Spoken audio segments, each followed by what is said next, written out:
भारत में जो आतंकी हमला हुआ उसके मॉड्यूल में डॉक्टर निकले, वो डॉक्टर जो रोज ओपीडी में बैठकर इलाज कर रहे थे सबका। अब उस पे क्या निगरानी रखे कोई? उस पे सारे लोग हर डॉक्टर की निगरानी रखने लगे तो कितने अधिकारी कितना इंटेलिजेंस लगाएंगे? राम जी, इसी तरह इस हमले में भी जो शख्स है उनको जानते हैं, अभी बता रहे थे जो ऑस्ट्रेलिया टुडे के एडिटर।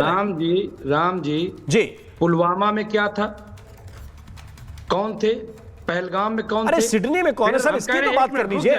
अरे आप लोग तो अभी कहने लगेंगे कि सिडनी में भी चुनाव है। मेरी बात सिडनी ऑस्ट्रेलिया के प्राइम मिनिस्टर को जीतना है तो वो हमला करवा रहे हैं। ये लॉजिक पुराने हो गए सर। पीछे खाई, एक मिनट आप। अरे अभी आप जो इस खाई पे बैठे हैं उस खाई को तो बताइए, ये सिडनी वाले कौन है? ये क्यों यहूदियों को मार रहे हैं? नहीं, ये तो बिल्कुल वैसे ही है। वो गालिब का शेर है कि इमाम मुझे रोके है तो खैचे है मुझे कुफ्र, काबा मेरे पीछे है कलीसा मेरे आगे। ऐसे मोड़ पे लाके सवाल खड़ा कर देते हो।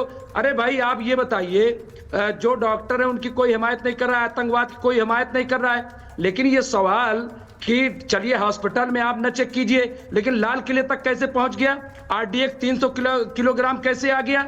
सही बात। 3000 किलोग्राम अरे कैसे आ ये गया? सवाल किसने रोका? अभी इनसे भी पूछा जाएगा, अल्बनी साहब से भी, कि ये बंदूक लेके यहाँ पे कैसे आ गए, ये विस्फोटक लेके यहाँ पे कैसे आ गए, इनसे भी पूछा जाएगा। वो हर जगह पूछा जाता है, लेकिन जो लेके आ गया उसकी आइडियोलॉजी क्या है? वो किस आइडियोलॉजी पे काम कर रहा है? देखिए, और वो क्यों नफरत कर रहा है? ये इस सवाल के हल पे कोई नहीं जाए। देखिए एक बात देखिए, मुमताज आलम रिजवी साहब मेरे साथ शैलेंद्र सिंह बैठे हैं, वो ऐड करना चाहते हैं अपनी आपकी बात में, फिर मैं गुलाम सरवर साहब के पास भी जाऊंगा। मैं सिर्फ इतना कहता हूं कि 365 दिन में हमारी एजेंसियां हर दिन, हर पल, हर घंटे वो हमले रोकती हैं। वो हमले रोकती हैं जो हम पर नहीं हो पाते, इसलिए उनकी कोई गिनती नहीं होती।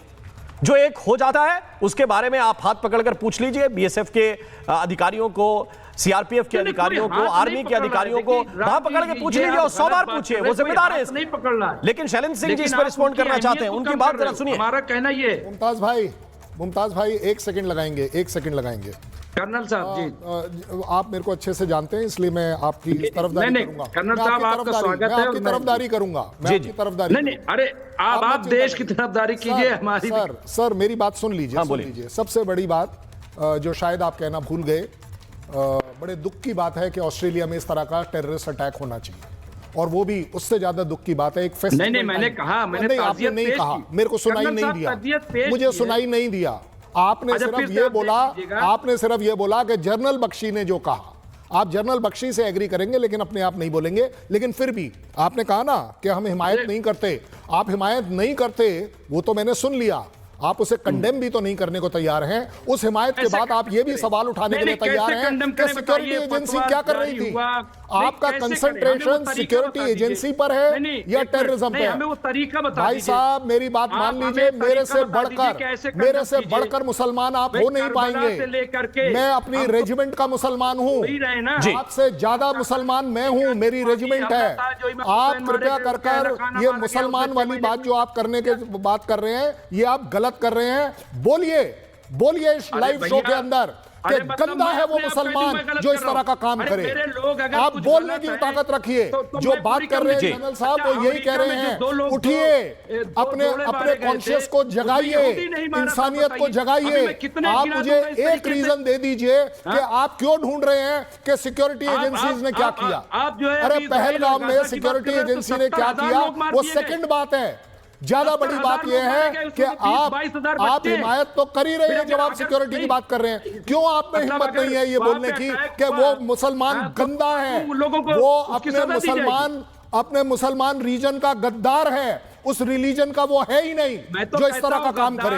आप और मुझे मिलकर सिर्फ ये बात करनी है, मेरे देश से एक ही आवाज उठनी चाहिए। ऑस्ट्रेलिया पर अटैक नहीं हुआ है, इंसानियत पर अटैक हुआ है, मानवता पर अटैक हुआ है। और इस तरह की टेररिज्म हम दुनिया में एक डेफिनेशन के साथ चलते हैं। मैं आपको बड़ी जिम्मेदारी के साथ कह रहा हूं कि जो टूरिस्ट लोकेशन है वो हर बार कॉमन क्यों है?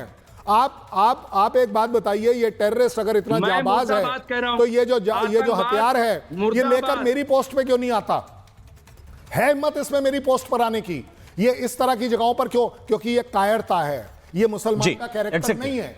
मान लीजिए मेरी बात और खुलकर कंडेम करिए, मुसलमान ही नहीं है। खुलकर इस भारद्वाज जी को मैं थोड़ा सा ऐड करना चाहता हूं। खुलकर कहूं जी मैं आ रहा हूं रिजवी साहब, आपके पास भी आ रहा हूं। मेरे साथ हाफिज गुलाम सरवर भी है, वो अपनी बात करना चाहते हैं। अवधेश जी है, लेकिन एक उसी को आगे पहले पढ़ा करूं कि साहब इस तरह से कंडेम होना है तो मैं वो पढ़ दिया करूं पहले कंडेमनेशन, है ना, ताकि आपको यह एतमाद हो जाए, भरोसा हो जाए। भैया मैं भरोसा दिलाना चाहता हूं। मैं आपकी बात नहीं कर रहा, मैं मुसलमान कम्युनिटी की बात कर रहा हूं। फॉर्मेट बना के दे दीजिए, हम सब एक मत होकर ये क्यों नहीं बोल सकते? मुमताज आलम रिजवी देखिए भड़कने की बात नहीं है, देखिए भड़कने और नाराज होने की बात नहीं है। कंडेम कैसा होता है बताता हूं, मैं बताता हूं। नहीं मैं कंडेम बताता हूं कैसा होता है, कैसे करते हैं इसकी भत्सना। अवधेश जी मेरे साथ हैं, अवधेश जी बताएंगे। मैं भारद्वाज जी के पास चलना चाहता हूं, लेकिन मैं बताता हूं मुमताज आलम रिजवी कैसे होता है। ये ऐसे होता है कि आप जब किसी की आलोचना और किसी की भत्सना करते हैं तो उसका जब सबसे बड़ा लीडर हमास का मारा जाता है तो उसकी तस्वीरें लेकर रैलियां नहीं निकालते कि भाई वो 4 हमास के आतंकवादी मारे गए, वो ठीक मारे गए, लेकिन ये जो लीडर मारा गया ये गलत मारा गया। ये कैसा करने में, ये कैसी आलोचना है? ये चलेगा क्या? ये दोहरी बात नहीं चलेगी। अवधेश जी दोहरी बात देखिए राम मोहन जी, ये बहुत दुनिया के सामने बहुत गंभीर संकट है। भारत में हम भले इसको तूतू मामे को टीवी पर आकर इसकी आलोचना कर दे थोड़े शब्दों में, लेकिन इस समय की परिस्थिति है कि आज जो हमला है वो तो यहूदियों पर है। वो हनुक्का बायदसी आपने दिखाया है कि उत्सव मना रहे हैं, 2000 लोग इकट्ठे थे, वो आए और उन्होंने मार दिया। 7 अक्टूबर 2023 का भी आपने दिखाया, जबकि वो शेमनी अतजेरेत जो होता है वो शरद ऋतु को धन्यवाद देने का उत्सव था, और उस समय आपने देखा था 1200 लोग मारे गए, 240 लोगों को बंधक बनाया गया और 1500 आतंकवादी बाजाबता तैयारी के साथ इजराइल में घुस गए नष्ट करने का। और ये केवल यहां तक सीमित नहीं है ना, मुझे यह बताया जाए कि पिछले 20-25 सालों में पूरी दुनिया में कौन ऐसा प्रमुख देश बचा हुआ है जहां आतंकवादी हमले नहीं हो रहे हैं। आप जो सैमुअल पैटी फ्रांस में था, जिसकी 2020 में हत्या हुई, चेचेन का एक लड़का था, उसने प्रचार कर दिया कि इसने तो मोहम्मद पैगंबर साहब का कार्टून दिखा दिया है और उसको स्कूल से बाहर निकाल के सिर काट दिया, चाकू घोंप दिया। बाद में पता चला कि उसने दिखाया ही नहीं है। उसकी तीसरी वार्षिकी पर फिर एक शिक्षक की हत्या हो गई उस स्कूल में कि हम उसको याद नहीं मिटने देना चाहते हैं। कोई पत्रिका शार्लो हेब्दे अगर एक कार्टून बना देती है तो उस पर हमले हो जाते हैं। और इस समय की परिस्थिति यह है कि इजराइल और हमास युद्ध के दौरान यूरोप के देशों ने बाजाबता दुनिया के इस्लामी कट्टरपंथियों के सामने आत्मसमर्पण कर दिया।